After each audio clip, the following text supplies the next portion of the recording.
about Roland Martin Unfiltered on Tuesday, May 21st, 2019. I'm Dr. Julianne Malveaux, sitting in for Roland Martin, and on today's show, an analysis of New York City's early voting plans so it will favor white and affluent voters and make it more difficult for low-income voters. Omarosa says Donald Trump's 2016 campaign paid most of the women who wanted to work nearly 20% less than their male counterparts. She's filing suit. Hey, if you lie with pigs, you get dirty. Just saying. The battle for abortion rights continues with hundreds of abortion rights activists rallying in front of the Supreme Court. And what the hell? I mean, seriously, is consensual rape? What y'all talking about? According to Republican Missouri State Representative Barry Hovis, it happens. I can't stop from laughing on that one. Consensual rape. Like, I wanted you to rape me. Whatever. Plus, while the Morehouse class of 2019 is celebrating their graduation gift of no student loan debt, the average black graduate has more than $7,400 more in debt than their white peers. And a new report shows that Black Virginians were charged with disorderly conduct more compared to white residents. Not just in Virginia. D.C., we got a similar story. But hey, let's bring the funk. It's Roland Martin Unfiltered. He's got it. Whatever the miss, he's on it. Whatever it is, he's got the scoop, the fact, the find. And when it breaks, he's right on time. And it's rolling. Best believe he's knowing. Putting it down from sports to news to politics. With entertainment just for kicks, he's rolling.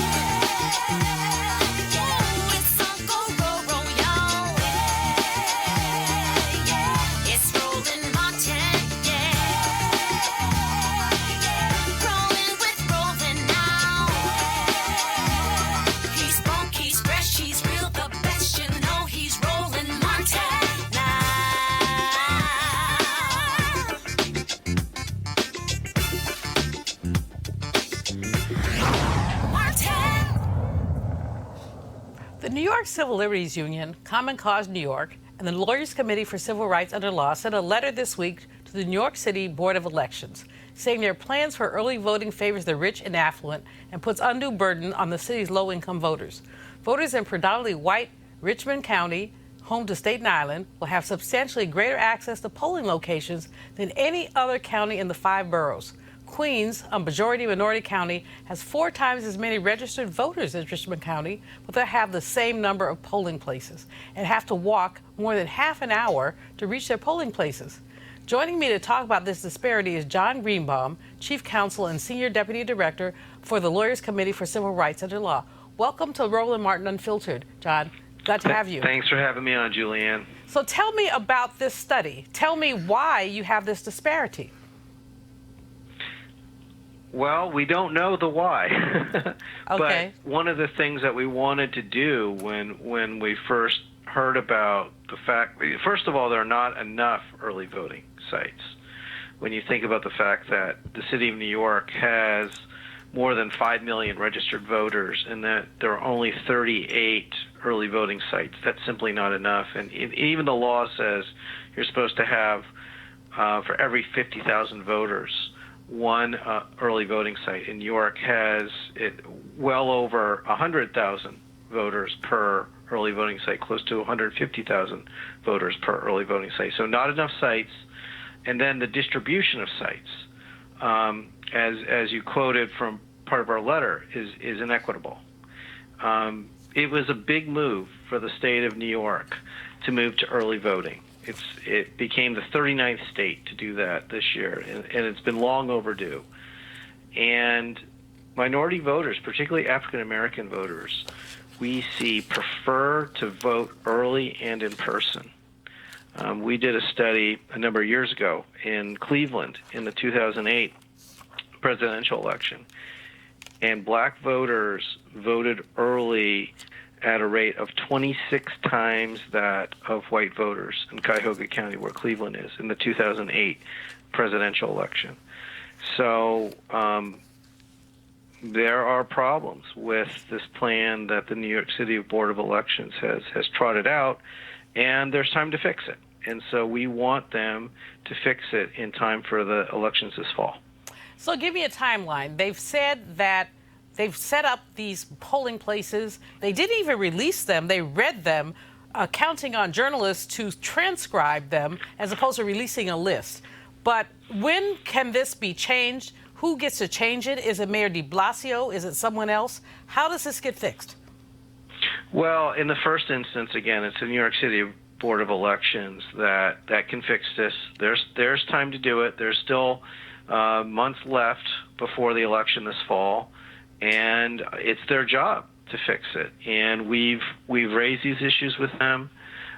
We've asked them for information, sort of to provide backup, and also to give them an opportunity to add more sites and to allocate the sites in a way that's fair and equitable. How much power do y'all have in this? I mean, you said you've asked the question, but who enforces? Well, it starts with the New York City Board of Elections, and if they don't remediate it, we have options available to us, including litigation. And that's something that we would definitely consider if what the board does in the end is not gonna give voters what they need. So the early voting for the primary in New York is when? It's going to be this fall. Okay, so this is challenging. You have 3 or 4 months. What you gonna do? Well, this can be done. I mean, we're going to give the board the first shot at fixing this. We've raised these issues, and of course, we're not the only ones that have raised these issues, but we formalized it in a letter. We provided some details. We're willing to work with them, and we'll see what the reaction is. And as I said, if the reaction is something less than what voters need, then we'll look at other options, including litigation. And we are certainly not afraid to sue the New York Board of Elections. We've done it before. Okay, John Greenbaum, thank you so much for being with us. We appreciate that. We appreciate your work. And joining me now on our panel is Cleo Monago. He is a social political analyst and activist. We have Malik Abdul, Vice President of the Black Conservative Confederation. Okay, and we have Kelly Bethea, communications strategist. Okay, I'm not trying to give him shade, but I always give him shade. What can I say? So, Cleo, you heard about this. This is a pattern. It's consistent with what's been happening with voter suppression at some level. What do you say? I'm glad Mr. Greenbaum and his team are going to address it, but the question I have is, why was it broke? I think it's important to unpack these situations that, particularly in this day and age, do not seem to be coincidences. What happened? Why are we playing catch up when there's been an issue like this that's been a problem for some time? So I want to know what broke it and what occurred, because you cannot fix something on a permanent basis if you don't realize what led to it in the first place. It can default back into the same situation. So Exactly. that's my concern. Malik, your people are the ones who are doing this voter suppression. Your people. What happened? What city did this happen in again? It did happen, but I'm just saying, your people have been consistently. Let me have your thought. Let me not diss you. Let me just have your thought. And y'all's people, New York City, the bastion of liberalism, this is something that is happening in New York City. Just as I said, whether it's happening in a conservative state or in this case, New York City, these things shouldn't happen. What the guy was, the previous... John Greenbaum, John yes. Greenbaum, yes. What he was talking about as far as just the availability of polling places and things like that, these things should be bipartisan. There should be, no political leanings when we're talking about people having access. But it's beyond bipartisan. It also should be absent of class. This absolutely. is clearly, Staten Island, Queens, white people, Manhattan, Bronx, black people, brown people. So when you have the same number of polling places in a place where you have fewer people than this other place, you're sure to say, I'm gonna make it easier for you and more difficult for you. Yeah, it's hard to say that there's any equity in that. It's hard to even defend it, at all. So I commend you for not defending it. Kelly. No, I agree with my panelists here. When Greenbaum mentioned, or answered rather, why things are the way they are, and he's like, we don't know why. I think we know why. Yeah. I mean, it's We don't pretty know. clear. We why. always know why. We always know why. And I just wish that, I understand that he's leading the effort and is commendable, absolutely. But at the same time, I wish somebody of a lighter hue would just, admit that it's because of systemic racism, because that's what it is. Well, it's race and class in this case. Both. It is definitely both. But in terms of this particular city, like, the class and the race is almost synonymous with each other given the demographics and where people live. So, And how much money? And how much? Who makes what money? Right. Yeah. And who pulls what political strings? Yeah, I just wish that he would just say, hey, it's traces of, some systemic racist crap that we've been dealing with for 400 years now. And like I said earlier, that he won't articulate it creates the environment where it could happen again because Exactly. no one's being concrete Exactly. about this is the problem right here that we must remedy and prevent so this won't happen again. Oh, I don't know. Well, I don't know, Lisa. I don't know outcomes. Right. You always got it.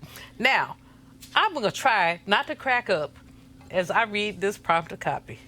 The Trump campaign paid women, employees, You know what? nearly 20% less than their male counterparts. I'm trying to be Roland and just like, this is some funny spit. I said spit, y'all. I didn't curse on the air. According to a court filing this week, the filing is part of a federal lawsuit by Alva Johnson, a black woman who worked on Trump's campaign, claims that he kissed her without consent. Well, since he grabs. Kissing is like minimal. At a campaign rally in August of 2016. Okay. Johnson is alleging gender and race discrimination in her lawsuit. Omarosa Manigault Newman, who worked on Trump's campaign as director of African American outreach, has submitted a declaration in Johnson's case backing her effort. Okay, did I do okay with that? You did as best as you could. I commend you. Cleo, my brother, help me out with this. Well, I might get on your nerves when I say that I'm not one of these Omarosa haters.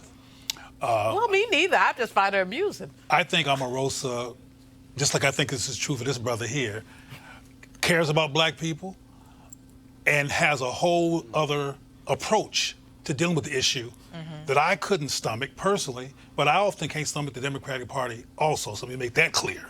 But I think that these people were trying to do what they thought was going to be helpful to black people inside of that place and learn the hard way that it wasn't going to work. So now they're trying to sue where they see inequity. But okay, when you lay with dogs, you rise with fleas. That's what my grandma Right, always but say. there's- So the man was a genital grabber. He was a serial whatever, in addition to being a 10,000 liar. And you expected him to act like he had good sense for you? I mean, not necessarily good sense, but certainly some sense of decorum, especially when you're running for president of the United States. Sense of decorum, I Kelly? didn't say that I believe this. I'm just going from... Sense of decorum? Decorum is relative. Trump's strategy worked. I don't know what y'all talking about. He's the That's what I'm president. saying. So It did work. His yeah. strategy worked. Now, so Omarosa's involvement in the lawsuit, I don't know her personally. I never met her at all. If there's an issue, I think we've heard something like this with the Hillary Clinton campaign and maybe even the Bernie Sanders campaign as the pay gap between what men and women. Okay. So this is not anything new. I do know that Omarosa left the White House as one of the highest paid staffers at about $179,000 a year. Making the same amount as many white men were making. Because that was like John Bolton, Sarah Sanders. Hope, Because that's the cap salary there. Yes, Actually, We're talking about before Yeah, we're he talking- Yeah, got it. She was Yeah. making, I think she said $7,000 a month, and there was a white guy who was making $11,000 a month. and Yeah, so that was the so- gap. But Is I don't that- think that I don't know if that that may be true. But these type of things, as far as pay gaps on campaigns, this is not a news story. No. So No. So your point is that Trump ain't the only bad guy, right? Oh yeah, if he's a bad guy at all, because I think the Hillary Clinton he's a bad campaign, guy. they explained. Wait a minute, if he's a bad guy at all. Well, no, you're absolutely. Pay discrimination is not has no partisan face. Pay discrimination, when you look at the aggregate data, 80% women make about 80% of what men make aggregatively. And when we look at even MBAs coming out of grad school, with their offers, you're getting between a 10 and 20% differential. Wow. Same qualifications, went to the same schools, but part of it is that women don't bargain. Men get an offer, they say, is that all? They say, give me more. And if they really want, women say, oh, I'm going to Disneyland. Get happy. Well, I'm not sure that analysis is relevant to most black men or a lot of black men. This is coming from interviews and experience. Some black men are very glad to be there in corporate whatever and get ulcers and all kinds of stuff from tolerating the racist BS, including not getting raises and not getting like all the black people work at CNN, for example, they still sweeping. You know, they have never made it to the top of the Caucasian News Network, CNN. The Caucasian News Network. You know, I don't know if it's anyway, I think I made my point. I think you made your point. And I think you're absolutely right. I think that people who think they have power feel like they have power to negotiate. That would be basically white men. I think that white women, black men, other people of color do not necessarily feel that they have the power to negotiate. They just happen to be there. And so you get an offer, so they long take it. for us to get there. Right. You know, you have to fight, and you basically have to negotiate just to get to the table. And then once you actually get to the table and get the contract or whatever, I mean, there could be like a level of mental exhaustion there. You know, just That's a really good point. you know, like I've been in plenty of situations where it's like you have to fight just to be heard, and then you finally get heard and they agree with you, and you have the opportunity to bargain and negotiate and stuff, but it's like the adrenaline's gone. And I will say it would have been great, and of course, you know, you can't turn back time, but it would have been great to hear Omarosa as she was going around the country campaigning about the greatness of Donald Trump to talk about those things. Can I roll my neck, please? Well, that wouldn't work. That would have been that would have created a schism. I mean, she would have made it to the White House if she said that. That's my point. But I want to say, from my observation, that I think, since we keep talking about gender and power and audacity, I think that there's And caucasity. caucasity, if you will. I think there's more white women who are willing to bargain than black men. Well, of course. Yeah, I think you're probably right. I remember, you know, I'm old, so I remember back in the day there was a cover of Black Enterprise in the 80s. It had a white woman and a black man arm wrestling. And my point was, where the black woman? Probably laying on the ground somewhere because she wasn't even being considered. And when you look at wages, white men at the top, white women, black men, almost equivalent, and then black women at the bottom. So white women are the mothers, daughters, sisters, and wives of the white men who are in charge. Exactly. And they therefore are empowered. African American men, when they're able to make that testosterone connection, when they're able, which is not always, are able to do something, but many are not. Yeah, sometimes testosterone is interrupted by social castration. Ooh, Cleo Monago, I'm not fooling with you today. I'm not fooling. He throws it down. We're gonna move on. At castration, I don't know. I've been doing this research on lynching, so you got me there. Abortion rights activists, including Democrats who want the party presidential nomination in 2020, rallied at the Supreme Court on Tuesday to protest new restrictions on abortion passed by Republican-dominated legislatures in 8 states. Alabama passed an outright ban last week, including for pregnancies resulting from rape or incest, unless a woman's life is in danger. Other states, including Ohio and Georgia, have banned abortions absent a medical emergency after 6 weeks of pregnancy or after the fetus's heartbeat can be determined, which may happen even before a woman realizes she's pregnant. And Democratic Louisiana Governor John Edwards has signaled his support for an anti-abortion bill that will ban the procedure after 6 weeks. Here's what some of the folks at the rally had to say.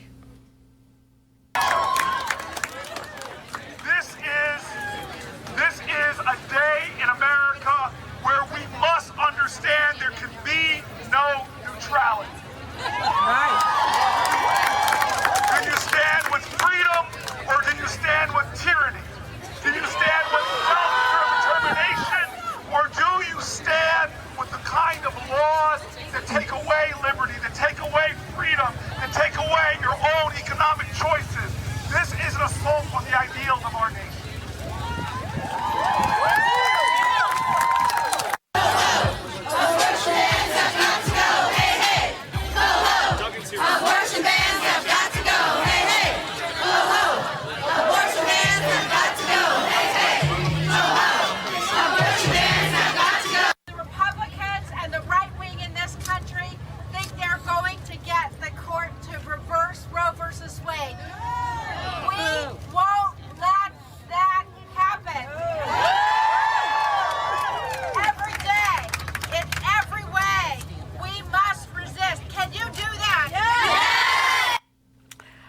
Okay, y'all. So there was a rally, a lot of energy, but and most Americans believe that women have a right to choose.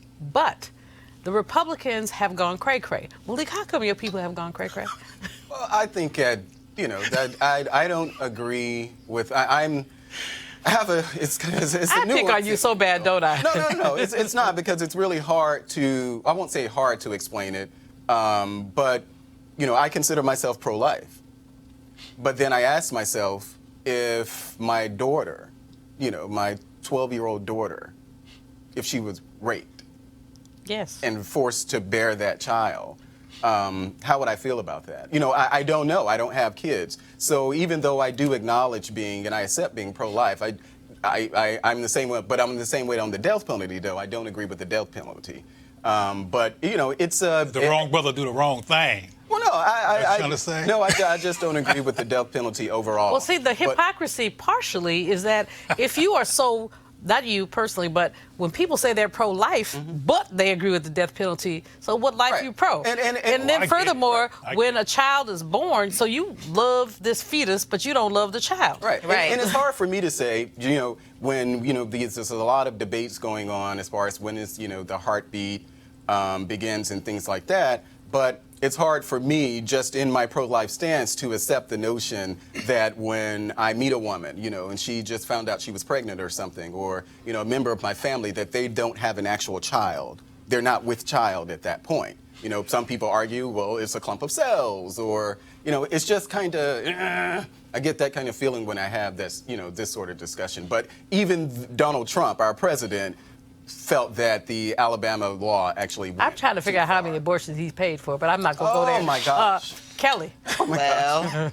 I'm just saying. I mean, he was a man about town. He believes in grabbing genitalia. Well, we know he's not as conservative as the rest of his party. I don't think he's conservative at all. I think he's Miss Kelly, tell us about this. What do you think about this rally? These states that have passed these laws, which are not going to, basically not going to have scrutiny. What they're going to do is they're trying to move to the Supreme Court. Right. What's your thought? I think that even though I respect Malik and other men's view on this subject, it's not about them, because this is my body. Yes. If I decide that I don't want to have a child, that is my decision. And yes, it takes two to create a kid. Yes, you had some contribution there. But I was telling a friend this earlier this weekend. I said, think of me as a house, and all you did was give me a crayon for an art project. Ooh. But you want my art project, even though I don't want my art project, and it's in my house. You're telling me I can't throw out my stuff in my house because you gave me a crayon. Ooh, Cleo. Well, even though, and I respect your perspective in terms of men influencing whatever you do with your body, period, the Alabama governor's a woman. And that makes it even dicier. And she is a woman who, from my perspective, is pro-life in terms of all life that's white. Well, she's pro-life, but not pro-health. Right. Medicare, pro-food. Right. But she is pro, from my perspective, the survival of the white race. And as I've said others before, there was a period in time where the people were blowing away doctors at the abortion clinics, but they weren't blowing away none of the doctors in the black community. All those doctors who were killed were in white communities and putting white children at risk for being killed based on their rhetoric.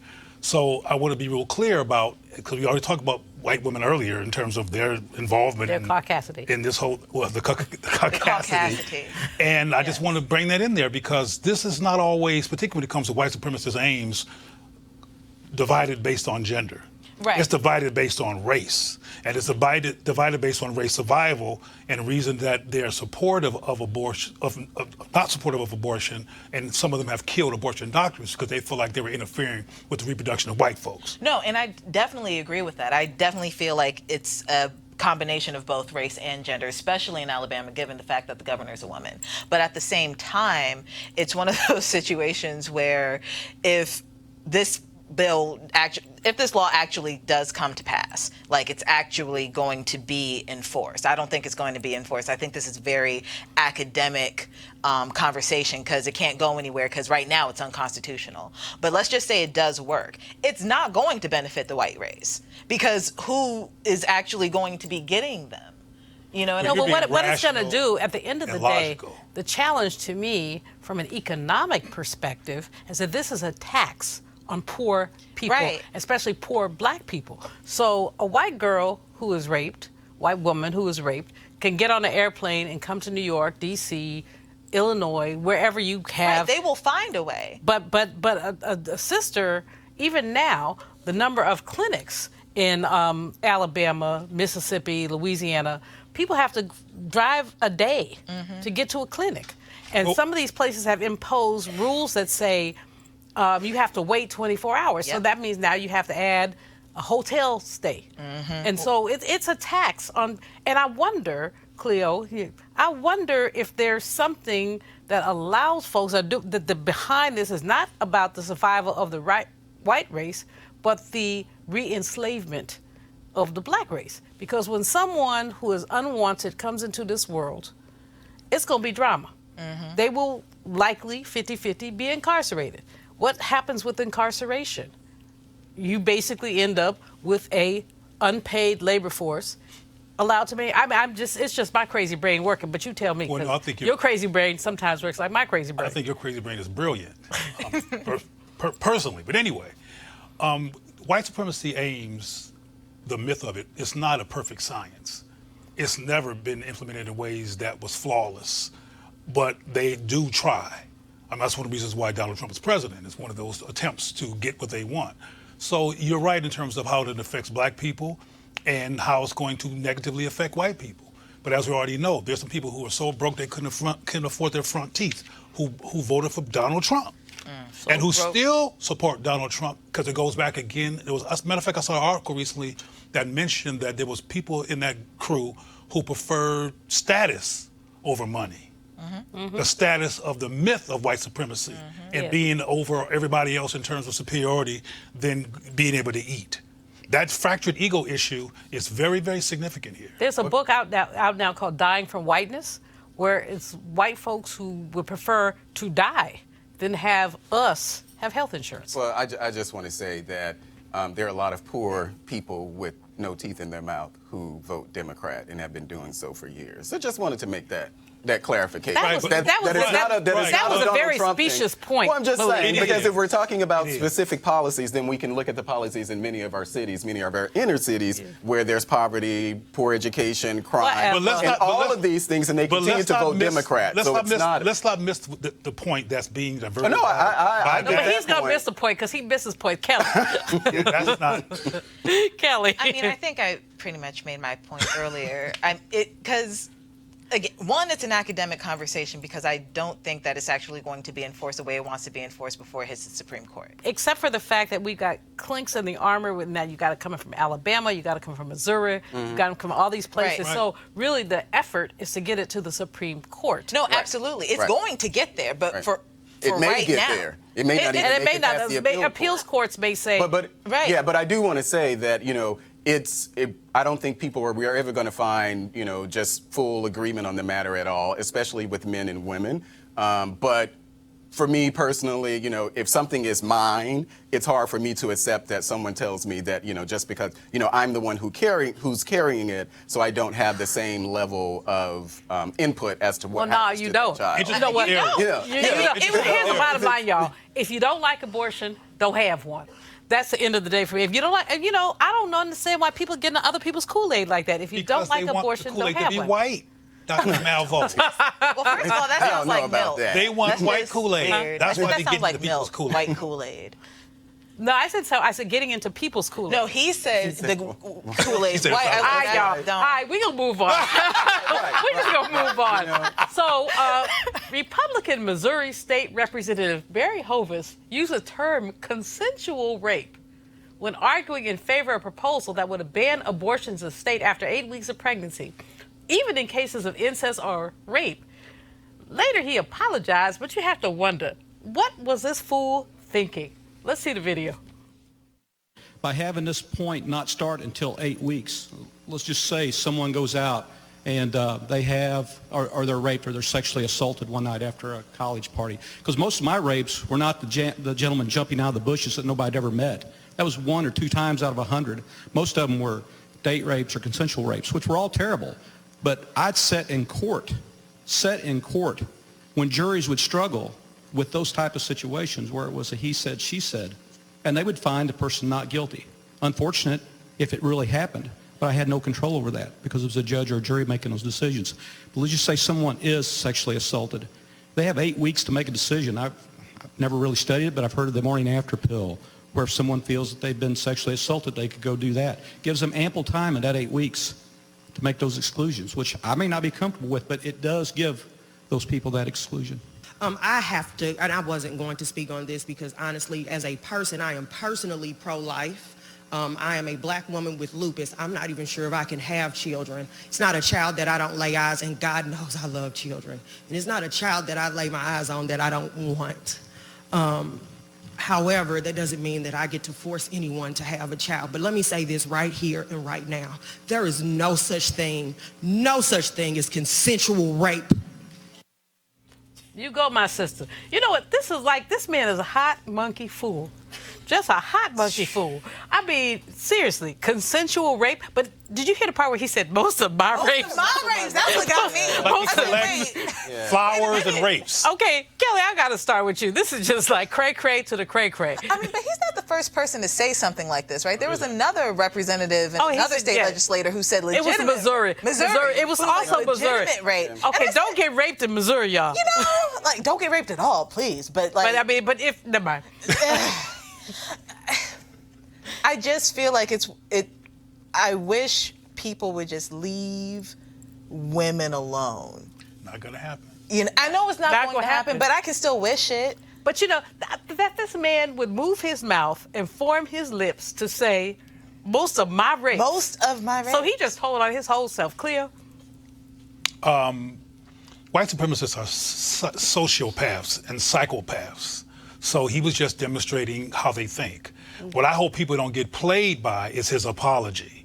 Because people apologize for CYA purposes. I know what CYA means, right? Because Asians, no, I'm just kidding. It means covering your... We got it. We got it. Cover your hind parts. Cover your hind parts. CYB or HS, something. But anyway, the bottom line is that what these people say, like I think James Baldwin said, or someone said, don't watch what they do, watch what they say. Or watch what they say. One of them's cliches. Bottom line is that the man expressed this, and I'm glad the sister corrected him, but he said what he felt. And there's other people who feel that way. Well, his men. His apology wasn't even a real apology. He said he meant to say, quote, date rape or consensual or rape, rather than consensual rape. He shouldn't even say that. But he said, it's my apology if I didn't say or enunciate the word or. I said, that doesn't help you.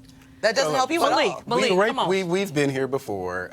We've been it's here your before. people too, by the way. Well, I don't think it has anything to do with people. I think it's just I think it's a man thing. I think it's more so a gender thing than it is a race thing. Men being able to articulate certain points of view. So you just told me all men crazy? I'll accept him. I'll accept him if he say he's misspoke. You know, we've had many instances where people say that, they say something and then they say they misspoke and they come back and apologize for it. What he said, it was ridiculous on his face. It makes absolutely no sense. We all know that. Do we? Well, of course we all. Well, we should hope that no one believes there's something like consensual. But he said it. I don't do it. And his apology was specious. But we have people. It had nothing to do. We have people who make these half ASS apologies for things that they should not have said. So I'll accept him for saying, okay, well, he doesn't really mean that there's a thing. There are men who think they should rule over women. Yeah, absolutely. And that they should But it have. doesn't mean that he's one. It doesn't matter what the woman wants because he said that. Because of the fact it doesn't matter what the woman wants, it cannot be rape.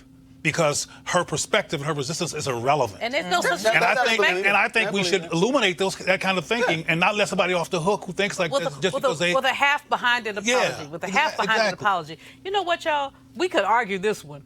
Because I just want to get a slice of that dude. I mean, I would love to be in a small room with him. Never mind. I was told by my nephew that I'm over 60 and I'm not supposed to brawl with people no more. Who said? One of my nephews, he said, you know, your bones are brittle, Auntie. Stop threatening people. You take some calcium and just knock them one good time. There you go. Like, there you go. We're I gonna got take you. Okay, you got my back. We're going to do it. We're going to roll it. We're going to take a quick break and we're going to come right back. Just a quick break. You want to check out Roland Martin Unfiltered? YouTube.com/Roland S. Martin. And subscribe to our YouTube channel. There's only one daily digital show out here that keeps it black and keep it real. It's Roland Martin Unfiltered. See that name right there? Roland Martin Unfiltered. Like, share, and subscribe to our YouTube channel. That's YouTube.com/Roland S. Martin. And don't forget to turn on your notifications so when we go live, you'll know it. So it's commencement season at HBCUs around the country, and the speakers left them with some powerful messages.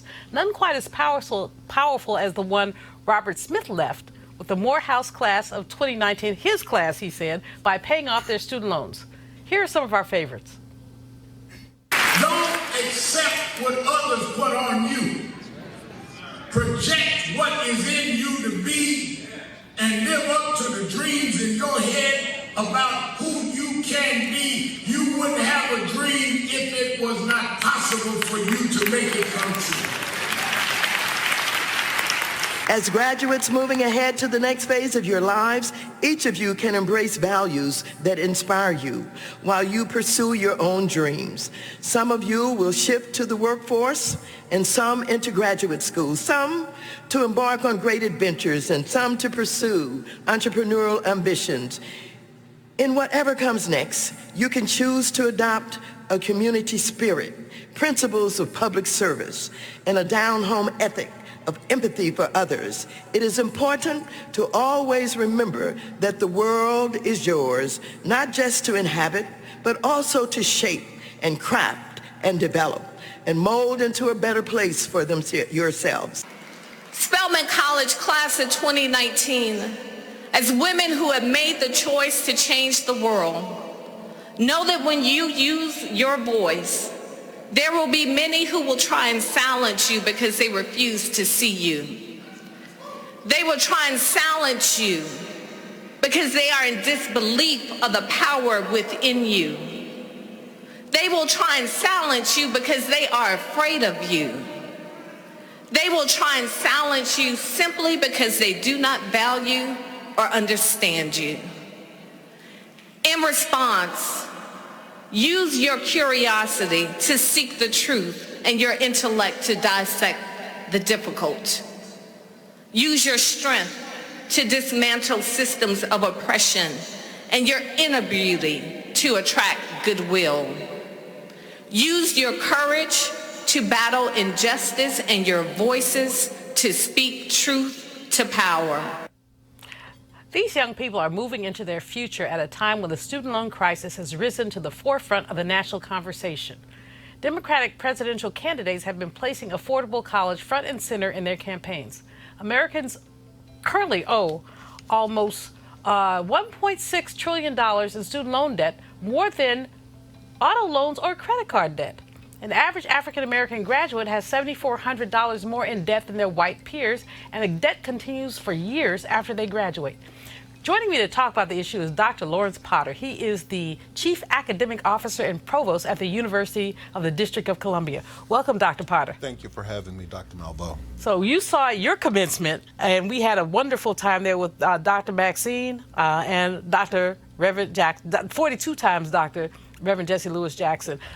They both gave a charge to young people, but this debt issue is an issue that isn't going to go away. What's your perspective? Well, I think we have to fully understand that, number one, African Americans are not born with intergenerational wealth. And so the very act of a Robert Smith paying off the debt for African Americans in the 21st century is not simply paying it forward, he is simply honoring the cause. If you look at most of the institutions in this country, it's quite pricey. And when you compare public versus private education, right here in the university, in the city of of the District of Columbia, there's only one public institution. And when you think about the founding of this particular district and the opportunities to access, it's very clear to me in the 21st century that if we're going to level the playing field, if equity is going to be part of the manifesto, then people are going to have to step up. And that's just what Robert Smith did. He stepped up to the plate to honor the cause. But even if a dozen Robert Smiths stepped up, that $1.6 trillion in student loan debt, they can't chip away at. What should happen from a public policy perspective to get rid of this debt? So I think that there are a couple of things. We need to really think about how we view higher education in terms of a 21st century model, right? It was not designed for us. And so when you consider the shifting demographics, when we talk about parity, higher ed for me means that we're going to have to think about multiple kinds of ways in which students have access to achieve their career ideas or their career goals. And the reality is that that doesn't always equate to a baccalaureate degree. There are credentials. We can do stackable credentials. Individuals in today's world are able to make a whole lot of meaning out of life with passion in a job. And so it's not just about being a doctor or an attorney, but it's really about rethinking higher ed and putting the offerings out there and creating opportunities for young people to be able to amass what it is that they think that they want to do. One of the things about UDC that's exciting is that it is a public institution, so students are not taking out the same kind of debt that they might take out at a Howard or a more, at our private institutions. You also have several paths to success. Talk a little bit about that. Sure. There are 3 doors of entry at the University of the District of Columbia. We have workforce development, we have our community college, which is a branch campus of the main campus, and then of course we have the traditional aged undergraduate programs that lead through a master's and a doctoral degrees. The reality is that our workforce development or lifelong learning programs are free to residents of the district. So we are subsidizing that. And those programs are continuing education units. It allows individuals to kind of off-ramp, on-ramp, to continue to better themselves in their career paths. At our 2-year college, we do a whole lot of things with respect to pathways into 4-year degrees. So an associate's in nursing, or there may be a general education degree in STEM that leads to biology or chemistry and mathematics. And then at the 4-year campus, the cost is phenomenal. Students can attend the University of the District of Columbia depending on their credit hours and where they come from, anywhere from $5,000 to $10,000 a year. So they're not as strapped with the debt. But I think the significant piece is the clientele that we serve. Most of our students are first generation. They're not the traditional 18 to 22-year-olds. We have a lot of returning learners in the district coming back because they've had to stop out for whatever reason. And so when you think about the average age of the student at the University of the District of Columbia, it's 28. And so we're having to meet needs in a more defined, more creative way. Now, Dr. Potter, the Higher Education Act they're looking at reauthorization of that act. What would you like to see in the reauthorization? Honestly, when I think about first generation college students, I want to see an increase in Pell. And some are Pell, quite frankly, because our students have to go to school year-round. Many of them are working 2 part-time jobs or a full-time job, not just to support themselves, but their families. And the reality is that everything that we can do as a country to increase Pell, to reduce the cost, those are the kinds of things that will be significant. The Orange Man has in deference to Malik, I won't call him the orange orangutan. The orangutan lobby has asked me not to do that. But the Orange Man is trying to go up in the Pell money and use it and divert some of it. I don't want to get you on a political bandwagon, but what do you say about that? I really think that sometimes people are making decisions without information.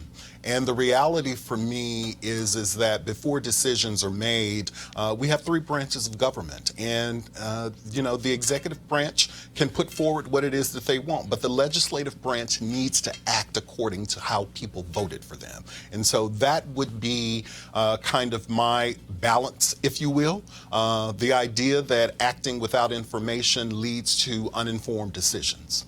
Dr. Potter, you are so diplomatic. I love it. I'm going to bring my panel into the conversation. Cleo Monago, you posted something today on Facebook about increased graduation rates for young black men in Chicago. And this really fits into some of what Dr. Potter is talking about. Tell us a bit about the story about how young black men are graduating more frequently in Chicago than they were, let's say, a decade ago. Well, I think it's important to highlight that type of information because, as I said in my post, you won't hear it on CNN or ABC or the other channels that this is occurring. Or we hear about Chicago that people are getting shot. But there's some successful programs on the high school and college level in Chicago that are leading to disproportionate amounts of black men and women graduating to college. It's like a level. 10% gap over a 10-year period from 63 to like 75, yeah. And what's significant or relevant to that is how these schools have implemented cultural affirmation and getting the young people to feel good about living in the body that they live in so they can be focused enough to concentrate on the cognitive information that's coming because instead of being distracted by self-doubt. And I was wondering while you were speaking, here in D.C., do you have programs that address organic intelligence and cultural affirmation and those kinds of elements to help keep our people connected to academics? So I would say, having been on the job for 90 days, there are whole 90 days. A whole 90 days. Yeah. But to answer your question, I think that we find cultural affirmation not only in the classroom but outside of the classroom. Absolutely. Right? Students spend only about 30% of their time in a college education in the classroom. It's about what are we doing outside of the classroom? What are those wraparound services? And fortunately, the University of the District of Columbia we're responding in a proactive way, right? We are creating the spaces for commuter students to be able to sit in the library and study so that they don't have to detach themselves from the campus to go home. We are also looking at, how do you build in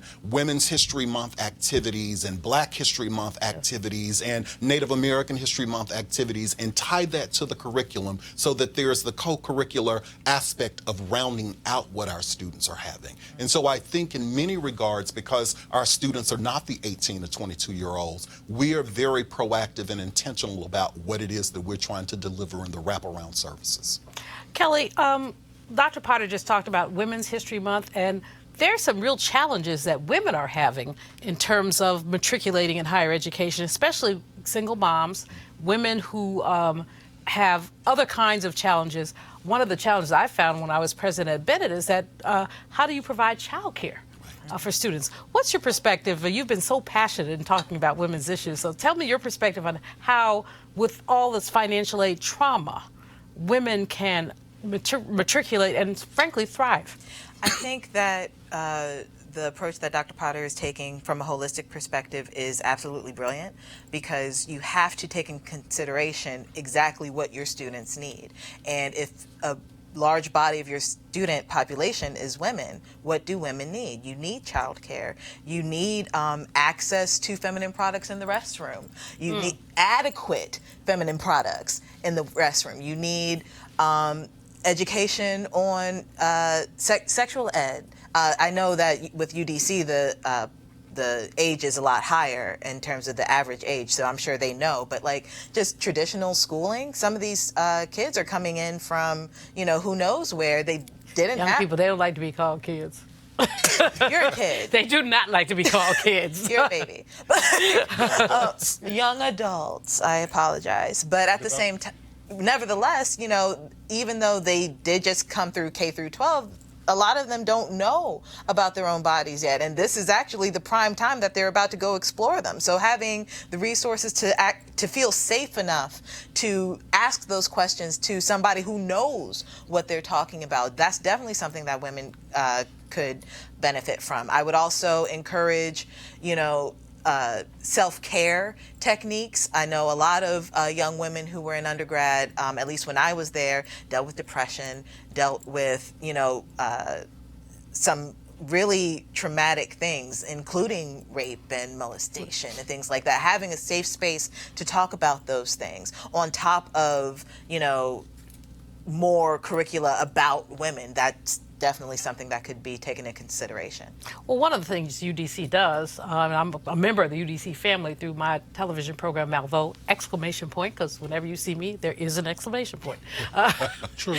But in any case, one of the things that UDC does is that there's a Center for Diversity and Inclusion that really does, a young sister, Trinice McNally, really has done a lot of really great work in providing those kind of services. Now, Malik, you and Dr. Potter are homeboys. Yes. So Mississippi. Even went to college together in Alabama. Well, I have to say, just right off the bat, that we are so proud of you. Well, thank you. We are so proud of you. And the fact so that Malik will behave for you. He ain't been behaving for me, but he'll behave for you. I mean, your credentials speak for themselves, but the fact that you brought that talent to the University of the District of Columbia, which happens to be the school that I actually finally received my degree from, because I'm one of those who went back later on in life. And so the steps that UDC has taken have been tremendous, and I so value you being there. So I just want to say, from Mississippi, thank you, brother. But to your point, you raised a very good point about exploring other avenues as far as just our education. In the District of Columbia here, they just have an infrastructure academy. And what that does, it trains them for a lot of the vocational. So whether you're talking about plumbing, carpentry, electric work, these are actual. I have a friend of mine, Perry, who is participating in the district's apprenticeship program. Perry's from Southeast DC, Condon Terrace. Perry's from Southeast DC, but this brother is making a life for himself and his family by applying, and he's actively engaged in it. He does construction, he does plumbing, but this brother is proud of the work that he does. And so if we can just get more of those type of opportunities out there, you can make a middle-class living outside of just graduating from college. And so these type of vocational trades, I think, are just used to be. Well, once upon a Dr. time. Melville, I want to mention something real quickly. You probably already know. I just met you, so I don't know how much you know, but it's clear you know a whole lot. Well, I wanted the two of you to be together because I thought there was a lot of synergy. But you mentioned, absolutely, you mentioned that there's a small element of time that people spend in school compared to their whole lives. And what I want to just underscore is that the system does not affirm culture affirmation. Right. It does not make black culture affirmation an accessible thing like Starbucks or whatever else is going on in the culture. Sometimes people discover that opportunity through a great teacher that they finally met through these opportunities. And I think it's important to give students the equipment to be able to have critical analysis outside of school as a way of life, particularly as black people in a white supremacist biased society, so they can thrive and navigate through here and still have their skin. Literally and racially. And Dr. Potter, we're gonna. Did that make any sense? Yeah. It made a lot. It made enormous sense, and I want to roll it back to have you comment both on what Cleo said and to bring us back to the student loan issue. Right. Because when you talked about Perry, I don't know how much loan debt Perry had to take, if he had to take any. So, Dr. Potter, both cultural affirmation and financial ability. How do you, as the chief academic officer at the University of the District of Columbia, put these things together? And what and what would you tell our viewers about what they must do to ensure that things can get better? So on the issue of cultural affirmation, I have to issue the disclaimer that they're not just going to get it in higher ed. It's got to start at home. Well, it's got to start at home. Not even in the K through 12. It's got to start at home. And if I didn't learn anything as a kid, I was taught you need to read, and if we couldn't afford certain kinds of privileged programs, we went to the free programs at the library because you could go there and get a book. And my grandmother would always say, if you want to hide something from a put it in a book because we don't read. But that's just not the truth. I hate that adage because I hate that adage because 1836 North Carolina law, to teach a slave to read is to incite dissatisfaction to the detriment of the general population. Absolutely. A white person who taught a black person to read could be fined up to $200 in 1836, which was a goo-gob's worth of money. A black person could be flogged or jailed for teaching another black person. Yes, people were blinded because they learned how to read. So that, I don't know where we got that from. We probably got it clear from white people. Probably. Yeah, anyway, continue, Dr. Potter. I'm sorry. I think it's also important to understand that whatever enrichment programs that the churches are providing, that the community-based organizations are providing, public-private partnerships are absolutely essential. And you really have to pull organizations in that look like you, who think like you, to create those partnerships. Because if you are trying to fleet to the suburbs and find that, it's going to be very kind of disconnected.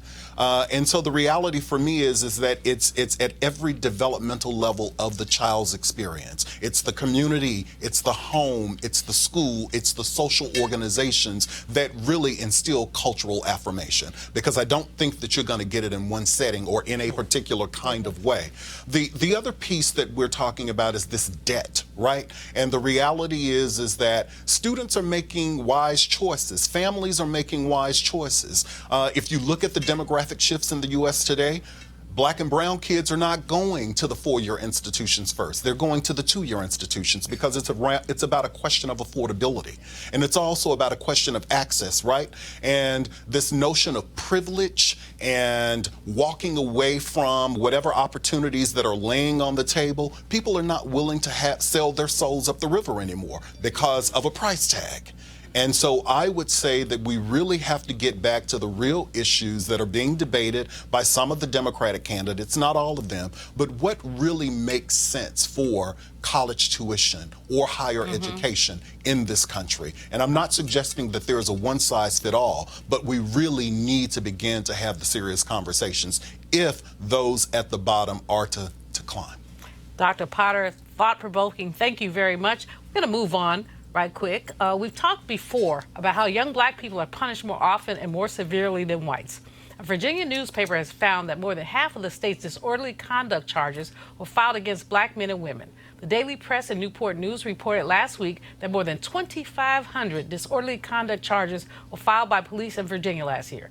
The numbers show that Black Virginians are charged disproportionately at higher rates than prosecutors statewide are less inclined to drop the charges against Blacks than whites. There was also an ACLU report that was released this week about what happens in the District of Columbia. Black people more likely to be arrested. 99% of the people arrested for gambling were Black. 76% of those with noise violations were Black. And we go down the list. So, Clea, what's up with this? We know what's up with this, but what's up with this? Well, we know what's up with this. It's the same old thing. Same smell, different flavor? Yeah, but I want to take the opportunity to say something since my mouth was moving, that I was wondering, because I think this is all relevant, if parenting could become an academic science. Because I'm inspired by saying that because you said, and pardon me for going back, but it's still all relevant to me in terms of the big picture. You mentioned the importance of it starting at home, and I agree with that 100%, but I can tell you from experience and from research and from national surveys that most Black children are not getting that at home. The curriculum is go to school, get a good education, go to church and get a job. That's the curriculum. Not learn to critically analyze white supremacy so you will not internalize a myth of your irrelevance because the media keeps on implying that. Okay, Brother Man, did you hear me when I say we're kind of running out of time? Okay, but we need the parents to know how to raise Black children. They need to get degrees in it, I think. I agree with you, but let's have Malik say something, because, you always love your people who arrest our people. And in Virginia, they've shown it. In D.C., they've shown it. Disproportionately arrest of Black people. What you got to say? Well, and I'm glad you brought up D.C. because, of course, Republicans don't run D.C. And you just had to say that, didn't you? Well, I'm just saying, these problems, when we're talking about the police department though now, right? But police departments around the nation, I don't think that there's any distinction between how they police themselves here in D.C. versus Virginia or Kentucky or any of the other places. Whatever statistics or data that's out there as far as the violence on Black bodies, it's not isolated to any particular city. So obviously it's something that we need to continue to address. And a lot of that is locally, but whatever the federal government can do at its level, then they should continue to do that too.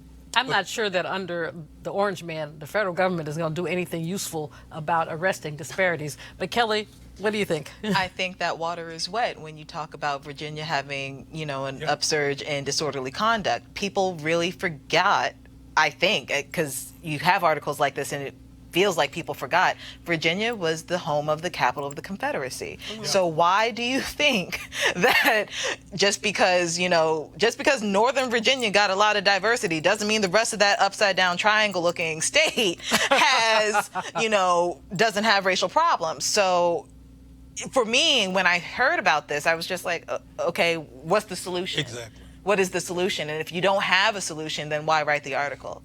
Well, they don't have solutions. I mean, you have folks. They never have solutions. The ACLU report that was released here in D.C. I interviewed the woman who wrote the report on Monday for my show on WPFW, and it was a very thorough report. But again, very thorough report. And all I said is, okay, so now you gave me numbers to what my gut was always thinking. Right.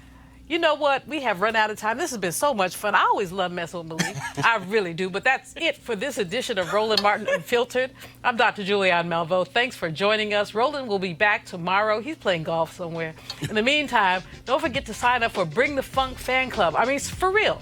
If you want to see this kind of programming continue, sign up and contribute. And enjoy your evening. Holla!